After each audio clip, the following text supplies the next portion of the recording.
सध्या लग्नाचा सीझन चालू आहे. अशा वेळी साखरपुडा, हळद, रिसेप्शन असा एखादा कार्यक्रम असेल तर आमंत्रण किंवा निमंत्रण आलंय असा शब्द तुम्ही ऐकला असेलच. मात्र तुम्ही कधी विचार केला आहे का की हे दोन शब्द एकसारखेच आहेत, तर वेगवेगळ्या ठिकाणी वेगवेगळे असे का वापरले जातात? या दोन्ही शब्दांमधील नेमका फरक काय आहे? कोणी आलं किंवा नाही आलं तरी कार्यक्रम पार पडणारच असेल तर अशा वेळी आमंत्रण दिलं जातं. एखाद्या कार्यक्रमाचं आमंत्रण दिल्यावर त्या कार्यक्रमाला जायचं की नाही हे त्या व्यक्तीवर अवलंबून असतं. यासाठी कोणताही आग्रह केला जात नाही.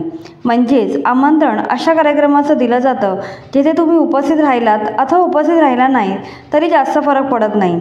ठरल्याप्रमाणे कार्यक्रम संपन्न होणार असतो. साखरपुडा, हळद, रिसेप्शन, वाढदिवस, विवाह यासाठी आमंत्रण हा शब्द वापरला जातो. निमंत्रण हे खास असते. ठराविक व्यक्ती किंवा व्यक्तींशिवाय नियोजित कार्यक्रम पार पडू शकणार नाही. अशा परिस्थितीत कार्यक्रमाचं निमंत्रण दिलं जातं. ज्या कार्यक्रमाचं निमंत्रण दिलं जातं अशा कार्यक्रमांमध्ये वेळेवर उपस्थित राहण्याचे बंधन असते.